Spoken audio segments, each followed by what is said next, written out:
और मैं ये कहना चाह रहा हूँ, मैंने ये सीखा है अपने पिताजी से, और सीख सकते हैं इसको, ये केवल तुक्के की बात नहीं है, सीख सकते हैं। मेरे जो पेरेंट्स हैं, पिताजी और माँ, वो एक अनूठा कॉम्बिनेशन है।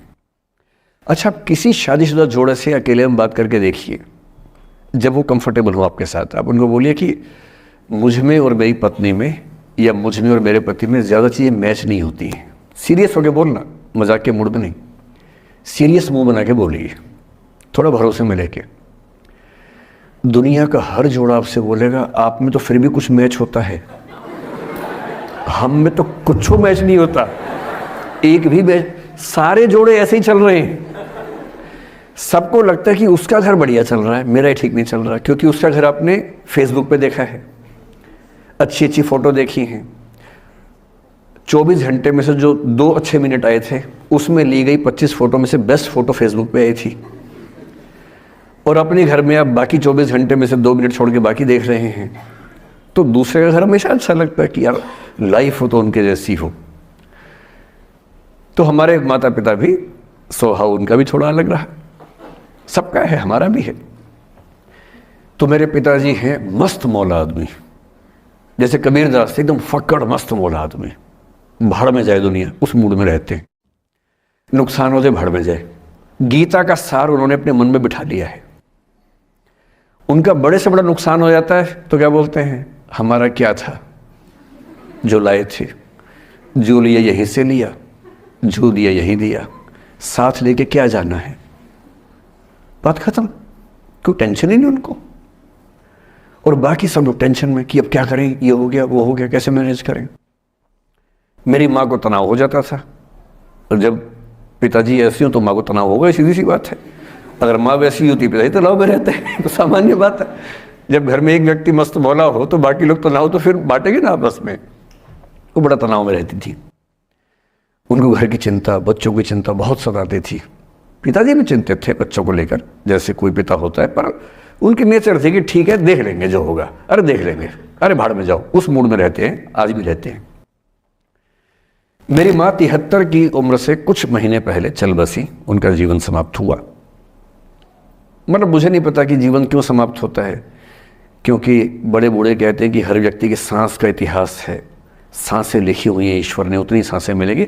मुझे बहुत भरोसा इस बात में है नहीं, क्योंकि भगवान ऐसा क्यों करेगा कि जापान में सांसें ज्यादा लिखेगा और अफ्रीका में कम लिखेगा? भगवान ऐसा क्यों करेगा? और अगर सांसें पहले से लिखी हुई हैं तो हमारी जीवन प्रत्याशा क्यों बढ़ती जा रही है? अगर सांसें पहले से फिक्स हैं तो आजादी के समय से लेकर आज के 70 साल में जीवन प्रत्याशा लगभग 2.5-3 गुना बढ़ गई। और हम ये भी कहते हैं कि लोग खराब हैं। अगर लोग बुरे हैं तो जीवन छोटा होना चाहिए कर्मों के हिसाब से। लोग खराब हैं और जीवन बड़ा होता जा रहा है। तो मुझे उन मान्यताओं में बहुत भरोसा है नहीं कि सांसें लिखी हुई हैं। अगर सांसें लिखी होती तो मनुष्य की औसत आयु 25 साल से ऊपर नहीं होनी चाहिए थी, 25-30 मैक्सिमम। और हम 70-80 साल धूमधाम से जी रहे हैं, जिसका मतलब है कि यह भगवान से ज़्यादा इंसान ने लिखा है, मेडिकल साइंस ने लिखा है, वैज्ञानिकों ने लिखा है। और मैं ऐसा व्यक्ति हूं, मैं बहुत धार्मिक व्यक्ति हूं नहीं, और मैं इसको छिपाता भी नहीं हूं। मैं बहुत छिप छिप के बहुत जी लिया। अब मैंने ठान लिया कि मैं जैसा हूं वैसा रहूंगा। ना मुझे किसी पार्टी से मतलब है, ना किसी विचारधारा से मतलब है। मैं विचार वाला आदमी हूं, धारा वाला नहीं हूं। जिसको धारा में बहना है बहे, हम तो अकेले चलेंगे, विचार के साथ चलेंगे। जो ठीक लगता है वो बोलेंगे और वैसे ही रहेंगे। हाँ, गलत बोलने से बचता हूँ, किसी के बारे में गलत बोलना मुझे अच्छा नहीं लगता है, लेकिन जो सही लगता है वो तो बोलूँगा ना भाई। मेरे पिताजी 81 साल के हैं, अभी 81 साल के हुए कुछ दिन पहले, और एकदम मस्त मौला आदमी है, मुझसे ज़्यादा युवा हैं। मैं 50 साल का बूढ़ा हूँ, वो 81 साल के युवा हैं।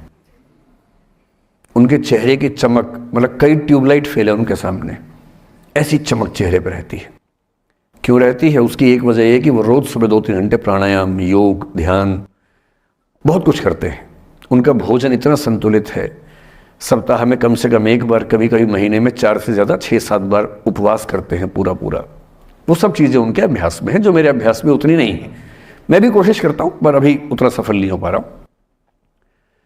पर मेरी राय में उनके इस सुंदर जीवन का सबसे बड़ा राज ये क्षमता है कि वो हर चीज को लेट गो कर देते हैं।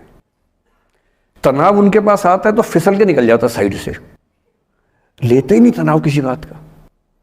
कुछ भी हो जाता है तनाव ही नहीं लेते।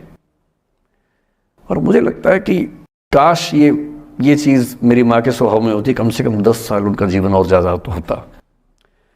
और मैं अपने अनुभव से बता रहा हूं, बहुत विश्वास से बता रहा हूं। मैं ना सोने जागने में नियमित व्यक्ति हूं, ना मैं बहुत कसरत करता हूं। ठीक हूं, मतलब बुरा भी नहीं हूं, ठीक हूं। मेरी उम्र के अधिकांश लोग बीपी शुगर बहुत बीमारियों से ग्रस्त हैं, मैं फिलहाल नहीं हूं। क्यों नहीं हूं? मेरे पास इसका उत्तर एक ही है, मैं लोड लेता नहीं किसी बात का, दबाव लेता नहीं, तनाव लेता नहीं। भाई अच्छा हो रहा है तो भी ठीक है। जब मैं सफल, जैसे मैं 3 साल में पिछले काफी सफल हो गया, जितना मुझे नहीं होना चाहिए था, मैं तुक्के से हो गया हूं सफल। अगर मैं सफल हो गया तो मैं इस बात का लोड भी नहीं ले रहा कि मैं सफल क्यों हो गया। अरे हो गया, तुक्के से तो हो गया, कई लोग हो जाते हैं, हम भी हो गए, ऐसा क्या है। कल को नहीं रहूंगा, मान लीजिए, ऐसा हो सकता है, कल को फेल हो जाऊं कहीं।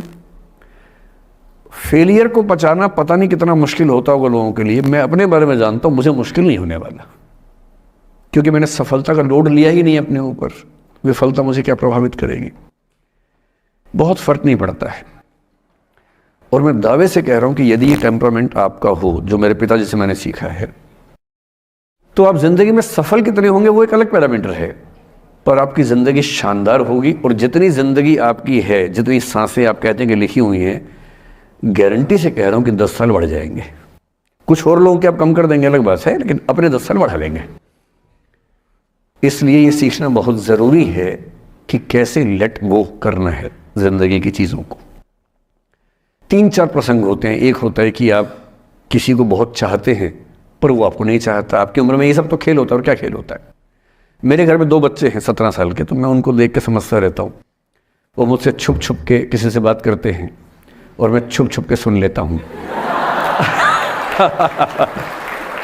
तो उन्हें नहीं पता, मुझे तो नाम भी पता है किससे बात करते हैं, एक आध का तो एड्रेस भी पता है मुझे। और मैं तो बच्चों को बोलता हूँ कभी जाना वाना हो तो मैं ले चलूँगा, चिंता मत करना, बोल देना कि ड्राइवर साथ में आया है, टेंशन मत लेना। तो मेरे तो बच्चे मेरे दोस्त हैं, मैं तो बड़ा दोस्ती के भाव में रहता हूँ। मेरा एक ही बेंचमार्क है कि वो जिस उम्र में जैसे हैं मैं कैसा था, और वो मुझसे अच्छे चल रहे हैं। उससे ज़्यादा उम्मीद मुझे करने में नहीं चाहिए। मैंने जो कुकृत्य 8वीं क्लास में किए थे उन्होंने 11वीं क्लास में किए, तो बहुत है। मैं ये क्यों मान के चलूं कि वो देवी देवता पैदा होंगे? मेरे ही तो बच्चे हैं भाई। जीन तो मेरे ही है, तो कैसे देवी देवता हो जाएंगे? तो ज़्यादा उम्मीदें क्यों पालनी है बच्चों से भी? मैं क्यों चाहूं कि मेरा बच्चा IAS जॉब करे? क्यों करे वो? IAS भी क्यों करे? उसका मन करेगा तो करेगा, नहीं करेगा तो भाड़ में जाए। अगर वो कहेगा कि मुझे स्टार्टअप करना, स्टार्टअप कर लो भाई। अगर वो कहेगा मुझे कुछ और नौकरी करनी है प्राइवेट सेक्टर में, तो वो कर लो। मैं क्यों ठेकेदार बनूं उसका भाई? मैं क्यों ये चाहूं कि वो मेरे रास्ते पर चले, मुझसे बेहतर बने? ये सब बेकार की बातें हैं।